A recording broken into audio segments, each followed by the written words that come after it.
Évangile de Jésus-Christ selon saint Marc.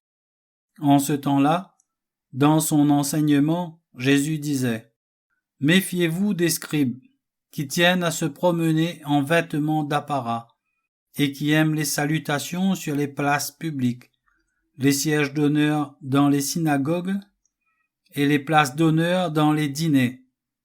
Ils dévorent les biens des veuves, et, pour l'apparence, ils font de longues prières. Ils seront d'autant plus sévèrement jugés. » Jésus s'était assis dans le temple, en face de la salle du trésor, et regardait comment la foule y mettait de l'argent.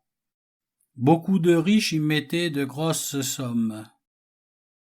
Une pauvre veuve s'avança et mit 2 petites pièces de monnaie. Jésus appela ses disciples et leur déclara : « Amen, je vous le dis, cette pauvre veuve a mis dans le trésor plus que tous les autres, car tous ils ont pris sur leur superflu, mais elle a pris sur son indigence. Elle a mis tout ce qu'elle possédait, tout ce qu'elle avait pour vivre. »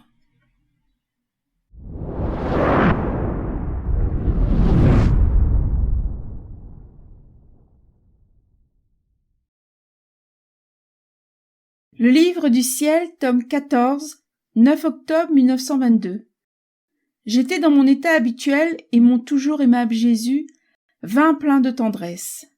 Me pressant fermement sur lui, il m'embrassa et me répéta : « Fille de ma volonté, comme je t'aime. Regarde, dans la mesure où ta volonté entre dans ma volonté, celle-ci te vide de toi-même et t'immerge pour que tu agisses en elle. Et, en agissant dans ma volonté, ta volonté est investie du pouvoir créateur. Parce que tout pour moi est comme un seul point. Je contiens tout, j'embrasse tout et je fais tout. Je vois ta volonté agissante dans la mienne, investie de mon pouvoir créateur, et qui désire tout me donner et compenser pour chacun. Avec la plus grande satisfaction, je te vois en ma présence, depuis le premier instant de la création.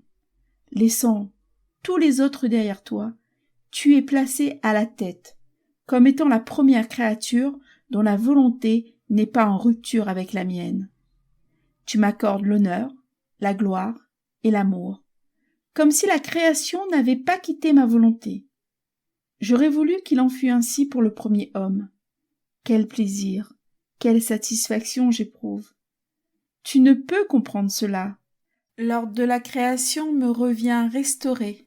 Les harmonies et les joies me viennent sans interruption. Je vois ta volonté humaine, agissant par la mienne dans la lumière du soleil, dans les vagues de la mer, dans le scintillement des étoiles, en tout. Et tu rends gloire à mon nom pour toutes les choses créées. Quel bonheur! Chaque chose me reflète, mais avec une différence. Je suis en un seul point. Et toi, peu à peu, par ton travail, tes pensées, tes paroles et ton amour dans ma volonté, tu occupes de plus en plus d'espace et tu formes des endroits divins.